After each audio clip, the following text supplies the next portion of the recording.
이런 고위직했던 검사 출신들 이 변호사 맡으면서 본인이 몸담았던 그 정권에 누가 되고 한 거를 너무 많이 봐왔거든요. 그러니까 아무 생각이 없어요. 뭐 특별한 내가 뭐 이 정권이 내한테 이런 식으로 해 뭔가 보복 뭐 이런 것도 저는 아닌 것 같고 뭐 그냥 돈 준다 하니까 그냥 그리고 다들 자기 합리화를 이제 이런 경우에 법조인들 어떻게 하느냐 하면은 천하의 악당도 변론하는 게 변호사다. 이걸로 합리화를 하는 그렇게 거예요. 하죠. 네. 그러니까 이 사람도 돈은 또 많이 준다고 했겠죠. 그리고 지난번에 완전 털려가지고 또 막 망신, 개망신, 오광수 예, 당했고 그래 되면 사건이 안 들어오거든요. 장사가 안 돼요.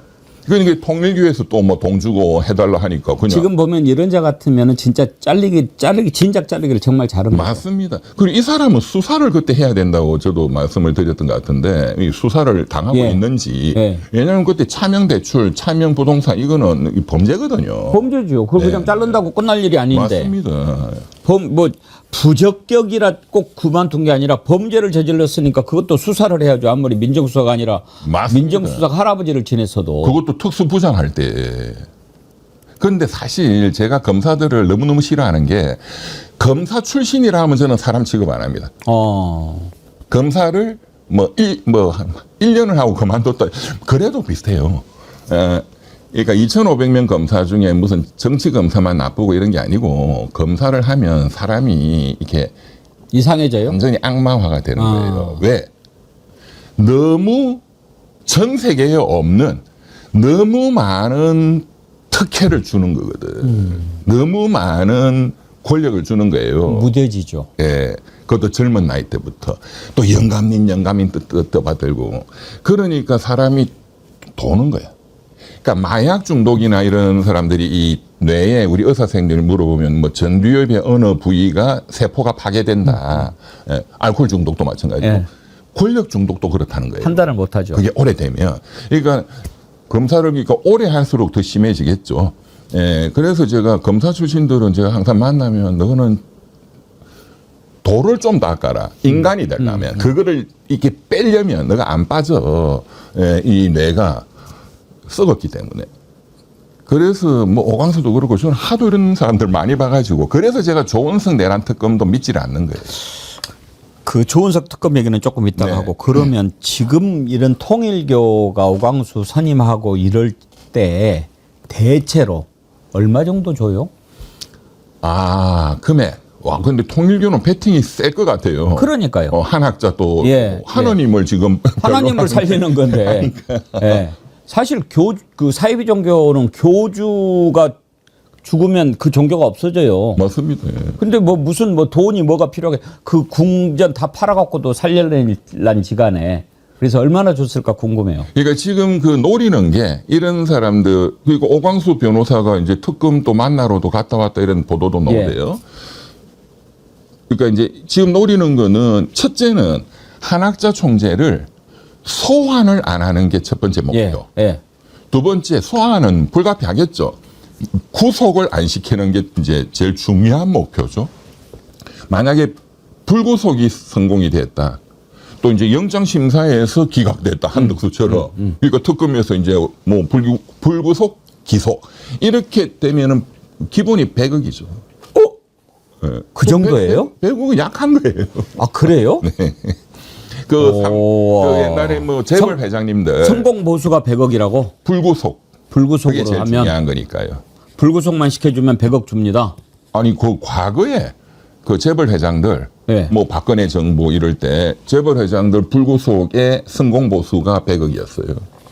그 이제 뭐 재벌도 이제 A급들.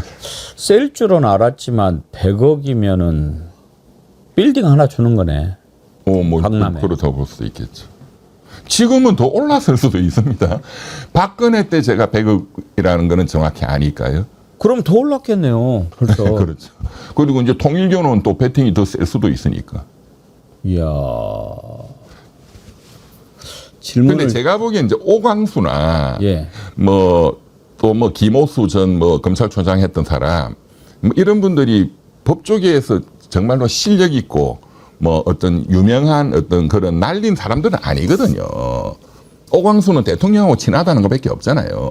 그러니까 그런 차원에서 보면 이제 좀 본인의 실력이나 상품 가치는 떨어지는 사람들이고 이런 친밀도 인간관계 때문에 쓰는 거니까 이제 뭐 배국보다 더 높게 올라갈 것 같지는 않고 뭐 1인당으로 하면 한 50억씩 한다. 내가 오광수 양아치라고 막 욕을 했는데 나 그 사과해야 되겠네. 친하게 지내야 되겠네요. 예, 예. 어쨌든 이게 지금 그 좀 이렇게 이름 있는 검찰 출신 변호인 3명이 이름이 나오잖아요. 예. 오광수, 김오수 전 검찰총장 예. 또 한 명. 강찬우. 예, 강찬우. 그또 대통령하고 친하다고 소문난 예. 사람이잖아요. 그러니까는 그 3명이 강찬호도 이제 18기잖아요. 네네. 그 3명이 이제 하여간 역할을 나눠가지고 자기 롤대로 움직여서 불구속 결론을 이제 만들어낸다 하면 3명한테 이제 베팅하는 게 한 100개, 100억 정도. 1인당 한 30억 정도. 그렇게 봅니다. 그러니 그렇게 욕 먹어도 나는 뭐 그냥 뭐 그렇죠. 이해하십시다 뭐 이런 식으로 하고 그러는 거 아니겠어요? 맞습니다. 그런데요. 예, 예. 아무리 그래도 먹을 돈이 있고 안 먹을 돈이 있고 그 먹어서 살러 가는 돈이 있고 쥐약이 되는 돈이 있고 그렇죠. 그런 정도는 판단을 해야지. 그러니까요. 방금 전까지 이재명 정부에서 민정수석을 했던 놈이 그게 뭡니까? 맞습니다. 그리고 오광수가 그만둔 게 특검 임명한 다음 날이에요. 그러면 특검 임명에 지가 관여했을 수도 있는 거 아닙니까? 그렇죠. 추천도 했을 수도 있고. 그렇죠. 이거는 범죄 아니에요? 그렇죠. 아니 그 뭐라고 그래요? 그거 뭐 후처사 뭐 이런 거 뭐 있잖아요. 수뢰후, 뭐 수뢰후. 부정처사죄도 네. 있고 그런 거 아니에요? 사전수뢰죄도 있고 먼저 돈을 받고 나쁜 짓 이제 공무원 돼서 하면 사전수뢰죄고 선불이냐 후불이냐 이거죠. 그렇죠. 먼저 일해주고 나와서 받으면 뭐 사후수뢰죄고. 세상에 그런 것을 양아치 말고 무슨 다른 점잖은 표현이 있나요? 그러니까요. 그리고 김오수 그 전 검찰총장 그 사람 문재인 정부 때 했는데 이 사람은 사실은 뭐 법조계에서 별로거든요. 이 사람을 왜 선임했을까? 또 보도 나오는 거 보니까 김오수 씨가 있는 법무법인에 이번에 특검보가 있는 거예요. 그렇죠. 그러니까 갔구나. 예. 뻔한 거죠.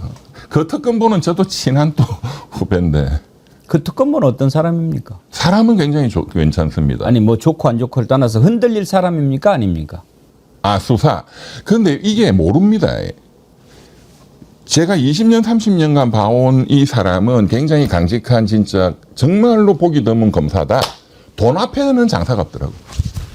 제가 평생 결론이 그렇습니다. 아유. 돈 앞에서 정말로 강직한 사람은 저는 한 명도 못 봤습니다.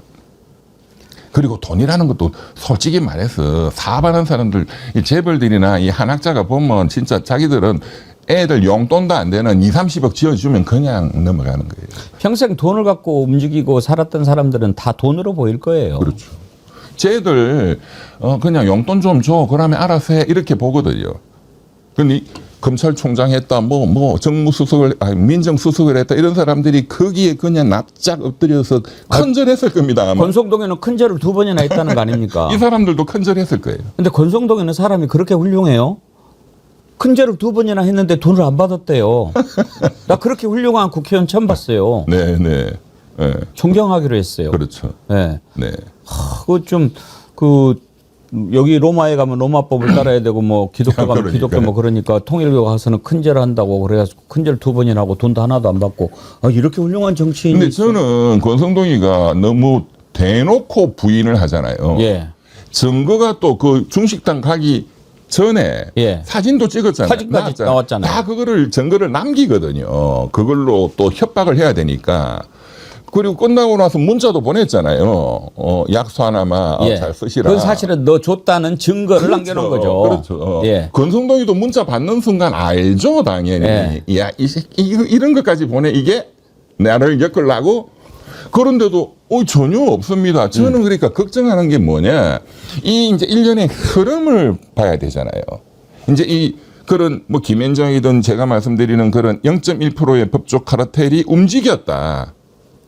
그래서 내란 특검도 불구속 기소로 때렸다. 그 이후에 김주현 수석이니 이런 걸 다 막아야 되니까.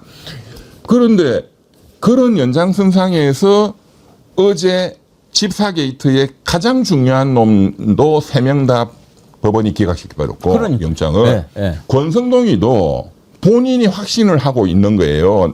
나를 영장 기각이야. 뭘로 믿어요?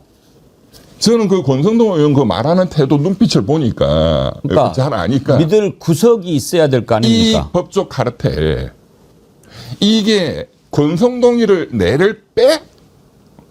내를 보호를 안 하고 나는 보호 안 하고 이런 한덕수부터 이런 놈들만 보호해. 그거는 있을 수 없다. 내가 불면은 터지는 게 어마어마한데 이런 놈들은 비교도 안 되는 권성동 의원은 그렇게 저는 생각하고 있다고 봅니다. 그러면은 그러니까 권성동이 영장이 기각이 되면은 예. 이거는 폭동이 일어날 거예요. 폭동이 일어나죠. 네, 네. 그러면 예언 하나 들어봅시다. 네. 기각된다 안 된다. 권성동? 예. 이거는 영장이 발부된다고 봅니다. 왜냐하면 판사도 겁나거든. 그렇죠. 판사도 지 생명을 걸어야 돼. 아니 더군다나 증거가 명확한데. 그러니까요. 예. 물증 앞에서는 뭐 돈 뭐 몇백억도 그건 안 되는 거거든. 그렇죠. 그러니까 봐주고 싶어도 봐줄 것이 있고 그렇죠. 봐줄 수 없는 게 있잖아요. 그렇죠. 예. 그리고 이때 봐주고 싶어도 또 부탁을 받고 예를 들어 서로 아주 가까운 사이라 하더라도 야 이런 상황에서 봐주면 같이 죽어. 그렇죠. 그렇죠. 그렇게 이야기할 수 있는 명분이 있는 거 아닙니까? 그렇죠. 근데 한자한테 명분이 없다 아이가. 그런 거죠 뭐. 예. 네. 그리고 저도 이제 어제 그 집사 게이트 더 중요한 사실은 공범 3명 그 중에 한 명이 더 돈을 35억 원을 더 먹었는데 그 사람 기각된 거 보고 아니 김예성이는 돈을 뭐 10몇 억밖에 안 먹었는데 구속이 됐는데 그거는 이제 판사들이 쫄고 있을 때죠. 한 3주 전에. 이때 구속시킨 판사님이 누군가 해서 봤거든요. 예. 그 영장 담당 4명 중에 예. 누군가. 이야. 이 구속시킨 분은 이 4명이 아니야. 어허. 그날 당직 판사더라고. 영장 전담 판사가 아니었군요. 아니고 밤에 이제 이분들 이제 이렇게 로테이션 하다가 이제 별도의 그날 이제 당직을 맡은 예. 임성빈 판사던데. 예. 예. 이분이 맡아갖고 그냥 바로 구속시켜 버리던데. 예. 임성빈 판사님 젊으시더라고요. 뭐 한 40대 초반. 그러면 경찰대 만약에 출신이야. 특별재판부가 설치가 되면은 영장 전담 판사 그쪽 안 하고 다른 데서 영장 발부합니까? 그것도 이제 영장 발부부터 특별재판부가 이제 하도록 지금 돼 있죠. 아 그렇습니까? 예. 그러면은 그 내란과 관련된 모든 이번 특검과 관련된 모든 뭐 재판 영장 발부까지 특별재판부 가게 됩니까? 영장 발부 1심, 2심까지. 3심 대법원은 뭐 예, 이제 최종으로 가는 그런데 거니까. 이제 대법관들 중에 윤석열이가 임명했다든가 이제 이런 사람들은 빼는 걸로. 예, 일단 그렇습니다. 김영남 의원님 어제 이병철 변호사님한테 물어봤더니 그렇게 면 얼마나 받냐? 100억 받을 거라고 그러대요? 그 정도나 받을까요? 글쎄요, 저야 뭐 정확하게 알 수가 없는데, 제가 이 얘기 오늘 2번째 하는데, 25년 전에 제가 모 종교단체 관련한 수사를 한 적이 있어요. 예. 그러니까 물론 통일교보다는 교사가 좀 적은, 예. 작은. 근데 그때 한참 번성하던 종교단체였는데, 나중에 이제 수사하면서 뭐 이런저런 그 장부나 이런 걸 보니까 그때 당시에 이제 정확하게 25년 전이거든요. 그때 선임료 5억, 10억 받는 경우가 있더라고요. 그러니까 지금은 이제 물가가 많이 올랐잖아요. 25년 전에 비해서. 근데 뭐 요새야 얼마나 받는지 모르겠는데 그때 경험에 의하면 야, 역시 종교단체가 돈이 많긴 많구나. 정말 어떤 기업체보다도 쓸 수 있는 돈이 많은 것 같아요. 종교단체가 이제 쓸 수 있는 돈도 많지만 특히 통일교 같은 경우에는 지금 수사 대상이 누굽니까? 한학자 총재 아닙니까? 문선명 한학자 이 부부를 통일교 신자들은 참 부모라고 부르더라고요. 교주죠, 교주. 통일교를 만든 사람이니까. 근데 문선명은 갔고 이제 한학자가 총재가 돼가지고 교주가 되고 있는데 사회비교 종교라고 하는 거 교주가 없어지면은 그 종교가 사라지는 거니까 뭐 그런 궁전 3개, 10개 있으면 뭐 합니까? 교주가 없어지면 끝인데. 그러니까 그렇게 기를 쓰고 막아보려고 하는 거 아니겠어요? 그렇습니다. 그러니까 목숨 걸고. 근데 어떻게 오광수 민정수석까지를 생각해는 참 놀랍다라는 생각을 했고요. 김호수 전 총장도 마찬가지고. 그런데 아무리 제안이 와도 본인이 이제 초기에 바로 낙마를 했습니다마는 이걸 받아들일 수가 있었는지, 아무리 이제 논란이 되니까 사의 표명은 했습니다만 저는 이 발상 자체가 정말 너무 놀라웠어요. 그래서 말씀하신 대로 아무리 돈이 좋지만 그래도 할 일이 있고 안 할 일이 있는데 이 정도 이 사건을 이렇게 받아들여서 뭐 자문이라는 형태지만한 변호인 아닙니까? 어떻게 이럴 수가 있을까? 그러놓고는 본인이 기자들 질문에는 뭐 원어브 대미라고 그냥 뭐 이해해 주십시오 막 이렇게 표현을 했었잖아요.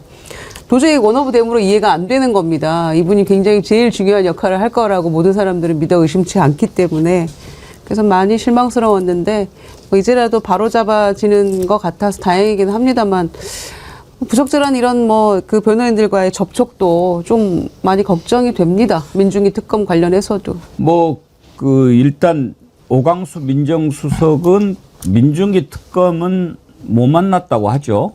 그리고 이제 특검보 예. 같이 뭐 로펌에 같이 있었던 사람이라고 하죠. 거기는 만났다는 것까지는 나왔는데 그래도 뭐 왔다 갔습니다. 이렇게 얘기는 하겠죠. 그때 나왔던 얘기가 특검은 변호인을 만나지 않는다였거든요. 그래서 올바로 제대로 하고 있구나 그랬는데 통일교가 집요하게 그렇게 막 접근하고 그래도 딱 강단을 지키고 막아내야 되는데 그런 줄 알았는데 민중기 특검이 또 이번에는 한학자 총재 변호인을 만난 게 드러났어요. 이 사람은 누구냐면 민중기 특검이 법관 시절에 배석 판사였던 변호사인데 이거는 만나도 됩니까, 김정우 원장님? 만나면 안 되죠. 이모 변호사라는 사람이라는 거고요. 저는 뭐 그 안에서 사건 관련된 얘기를 안 했다고 하더라도 이 사람이 왔을 때에는 그럴 만한 저간의 사정이 있고 그런 역할을 할 것이라는 것을 뻔히 알매도 불구하고 만났고 저는 만났으면 그 만났다는 얘기를 했어야 되는데 나중에 와서야 그것을 시인하는 모습을 보면 특검 같은 경우도 수사 문제와 관련해서 꽤 국민적인 의심을 살 만한 행위를 했다라는 느낌이 드는데 더 큰 문제는 말씀하신 오광수, 김희수 그다음에 김호수 그다음에 이모 변호사 이런 사람들인데요. 특히 오광수 같은 경우는 이런 수임된 변호사진들과 자문 변호사들의 이름을 다 알았다면 내가 왜 여기서 수임을 받았는지 무슨 역할을 하는지 정확히 알았을 거라는 생각이 들거든요. 그러면 본인은 이재명 대통령이 임명한 특검의 수사를 방해하고 소위 유죄의 범죄 혐의가 명확한 사람들에 대해서 무죄를 만들기 위한 역할을 해야 된다라고 하는 것을 인지했음에도 불구하고 이런 행위를 했다라는 걸 보면서 이 사태는 단순하게 변호인 수임 문제가 아니라 이 법조 카르텔과의 전면전이라고 하는 어떤 상황들을 암시하는 것 아닌가 생각이 들어서 지금은 기득권과의 전쟁을 하는 상황으로 간 것 같다. 그래서 직위원부터 시작을 해서 조이대 그리고 이제 와서는 이 법조 카르텔 이런 사람들의 무지막지한 내란 또는 김건희를 옹호하려고 하는 전반적인 흐름 자체가 만들어지고 있다는 생각이 들어서 저희가 정권 교체된 다음에 좀 마음을 놓은 측면이 있습니다만 마음을 놔서는 안 되겠구나. 마음 놓으면 안 다시 돼요. 이 싸움을 국민적인 민심의 힘을 얻어서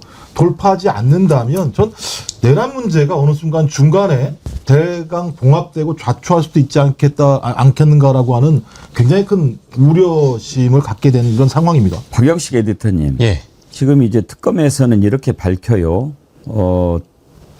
이 변호사가 통일교 사건 관련 한 총재 변호인이라는 사실을 민특검한테 알리지 않았다. 안부 등 일상적인 인사만 나눈 것이다. 지금 이 해명을 저는 받아들이기도 어렵고 이렇게 해서는 안 된다고 생각합니다. 지금 특검이 그렇게 한가하게 인사 나누고 찾아오고 차 마시고 그럴 시간 아니잖아요. 그렇죠. 그러면 인사 나눴다고 칩시다. 예를 들어서 예. 제가 민중기 특검이고 박영식 엔카님이 이제 찾아온 그러면 요즘 어떻게 지내? 그렇게 물어보는 게 처음 아니에요? 그렇죠. 근데 요즘에 한학자 변호인 안 하고 있어요. 이렇게 이야기합니까? 그렇죠. 지금 이제 예시를 잘 들어주셨습니다만 일상적인 안부 인사라는 것은 지금 우리가 이 예상할 수 있는 범주 안의 것이고 지금 언론사들이 확보를 했다라고 하는 통일교의 내부 문건에 따르자면은 이 민특검의 발언을 기반으로 해서 해석을 변호인들이 그 당시에 참여했던 변호인들이 해석을 덧붙여서 대응 보고서를 만들었다라는 거예요. 그래서 민중기 특검이 국민의힘과 통일교 조사에 대해서 골치 아프다고 표현을 했다라는 대목이 등장하고 그 대목은 변호인들 두 사람이 거기 이제 참여를 했었으니까 이거는 증거가 부족하다는 표현이다라고 적시를 해놓습니다. 그리고 또 민중기 특검이 그런 얘기를 했다라는 거죠. 윤영호 씨가 진행 상황을 모두 다 진술을 했기 때문에 한학자 총재에 대한 조사가 불가피하다는 얘기를 이 두 변호사한테 했다라는 거예요. 그러니까 이 대목을 고스란히 보고서에다 적어놓고 그럼 이걸 어떻게 대응을 해야 되느냐고 본인들이 고민을 한 다음에 나왔던 대처는 윤영호의 아내가 재정국장을 맡고 있으니까 이 사람을 사기나 횡령으로 갖다가 엮어버리자. 그래서 국면 전환을 해야 된다라는 이야기를 그 보고서에 써놓습니다. 그랬더니 통일교가 그 방침 그대로 이행해버리거든요. 그러면 이게 일상적인 안부나 대화를 통해서 나눌 수 있는 내용이 아니었고 거기에서 느껴지는 어떤 민중기 특검의 발언의 온도나 정황을 토대로 법률 자문을 통일교 쪽에 해준 거니까 통일교에게 이익이 된 어떤 법률 대응을 하게 된 거를 민중기 특검이 소스를 제공하게 된 겁니다. 이거는 일상적인 안부 대화가 아니죠. 말이 안 되죠. 게다가 추가하면 그 이제 변호인들의 어떤 자문을 통해서 특검 앞에 가서 시위해라 이렇게 된 거예요. 그것도 있죠. 예, 네. 그래서 통일교 교인들이 가서 항의 시위하고 그다음에 또 하나는 그 진술한 뭐 이렇게 왔다 갔다 이제 조사한 사람들이 그 통일교 관계자들이 뭐 나는 내 자발적으로 자의에 의해서 입당한 거다. 누가 뭐 조직적으로 하거나 지시받아서 한 거 아니다라고 사람들이 진술한 것들을 다 고스란히 가지고 있는 거예요. 그렇죠. 이 통일교 변호인들이. 그래서 심지어는 증인들이 다 그렇게 얘기를 하고 있기 때문에 어머니에게로 가는 길이 차단됐다. 이런 것까지가 적시가 돼 있는 거예요. 그런데 윤영호가 시쳇말로 불어가지고 조사는 불가피하게 됐습니다. 이 증인들은 다 이렇게 자발적으로 입당했다고 하는데 말을 해서 잘했는데 윤영호가 얘기한 것 때문에 불가피할 것 같습니다. 걱정입니다. 이런 취지의 이제 보고서를 올렸다는 거잖아요. 그러니까 이게 누구를 통해서 나왔겠어? 특검에서 나온 얘기가 아니겠어요. 와, 국민들이 진짜 신뢰하면서 빨리 이게 제대로 빨리빨리 이 3특검이 정리가 됐으면 좋겠다라고 오매불망 기대하고 있었는데 중간에 뭔가 브레이크가 세게 걸린 느낌이고 완전히 배신당한 느낌이 확 들더라고요, 어제. 근데 그 이모 변호사가 민중기 특검이 판사 시절에 배석 판사였다라고 하는데 검사하고 달리 법원은 이렇게 재판부가 있어가지고 배석 판사가 있잖아요. 네. 이 판사, 재판장하고 배석 판사하고의 관계가 어느 정도입니까? 대단히 밀접하죠. 사실은 검찰 같으면 부장이 있고 그 부 소속 검사가 뭐 청마다 좀 차이는 있습니다만 적어도 4-5명 내지는 뭐 큰 부는 9명, 10명씩 이제 한 부에 검사가 있거든요. 근데 그거는 각기 일해요. 사실은 검사는 자기 방에서 자기 일을 하고 물론 결재는 부장실에 올립니다만 근데 법원은 부장판사 1명에 배석 2이잖아요. 그럼 바로 붙어 있어요. 방이. 그리고 배석 2명은 한 방에 같이 쓰고 바로 옆방에 부장판사가 있는데 늘 점심을 그렇게 3명이 같이 먹으러 다니거든요. 그러니까 항상 같이 움직여요. 어디 그리고 현장 검증을 가도 같이 다니는 거고 그 하나의 한 몸이군요. 한 몸이죠. 한 재판부니까. 그러니까 배석과 부장으로 근무를 하게 되면 그뿐만 아니라 이제 그 배석 판사가 판결문 초안을 쓰면 부장 판사가 첨삭 지도를 합니다. 이제 이른바 빨간펜 선생님을 하거든요. 머리를 쫙쫙 고쳐주고 하기 때문에 일종의 직장 선후배 내지는 동료 개념보다는 사제지간의 개념이 더 세죠. 그러니까 뭐 일반 회사로 따지면 사수와 부사수 뭐 이런 밀접한 관계예요. 그러니까 인간적으로 친할 수밖에 없는데 민중기 특별검사는 명칭은 검사입니다만 사실은 일선지검에 있는 검사하고는 위상이 완전히 틀려요. 그러니까 사건 변호인이 예를 들어서 지금 민중기 특검에 파견 나가 있는 검사나 아니면 뭐 그 위에 있는 특별검사 보 정도, 검사보도 사실 만나기 쉽지 않죠. 뭐 파견 검사 정도는 만날 수 있어요. 왜냐하면 한학재 총재의 소환 일자나 뭐 이런 일정 조율을 위해서도 연락을 주고받을 필요가 있으니까요. 근데 김건희 관련 사건에 관해서는 민중기 특별검사는 검사가 아니에요. 일종의 검찰총장의 지위에 있는 사람이지.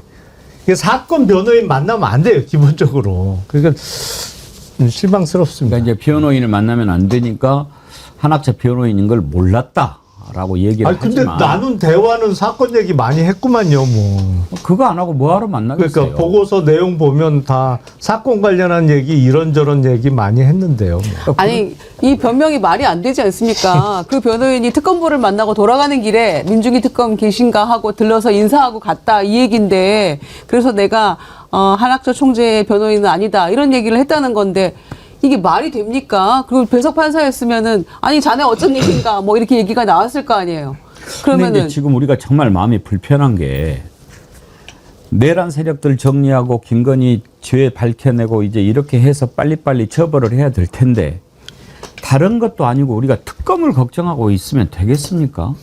이게 말씀하신 것처럼 초반만 하더라도 속도가 좀 빨라지고 여러 가지 별건 수사를 하니까 야 특검 잘하는데라고 하다가 드문드문 이상한데 특검이 뭔가 좀 여러 가지 사건과 관련해서 태업도 그 내부에는 검사들이 태업하는 사람도 있는 것 같고 수사 문제와 관련해서 더 진전될 부분들이 진전이 안 되는 것도 있는 것 같고 이랬는데 특히 이 민중기 특검이 했던 얘기가 뭐냐면 자기 배석 판사가 왔으면 너 왜 왔어? 이렇게 물어봐. 너 여기 뭐하러 왔냐? 그렇죠. 근데 거기에 대해서 아무 얘기도 안 했다는 거잖아요. 자기 배석 판사가 그러면 거짓말하고 많았다는 거잖아요. 자기 부장 판사를 만났을 때, 그러니까 민중기 특검 말에 의하면 그러면 이 변호사라는 사람이 자기가 수임받은 사람에게 오히려 안 좋은 행위를 한 거라고 나중에 결론이 날 수밖에 없는 상황인데 특검이 아, 나 몰랐어 이렇게 얘기한 것 자체가 둘 다 거짓말하고 있다라고 볼 수밖에 없는 거예요. 그러니까 특검도 거짓말하고 거기에 갔다라고 하는 이모 변호사도 거짓말을 하고 있다면 왜 둘은 거짓말을 할까 이 문제와 관련해서. 그렇다면 많은 국민들은 아, 특검이 특히 한학재 총재 문제와 관련해서 뭔가 있는 거 아니야? 라고 의심할 수밖에 없는 거잖아요. 그런 의심이 있으면 특검 수사에 대해서 국민이 신뢰할 수 있겠습니까?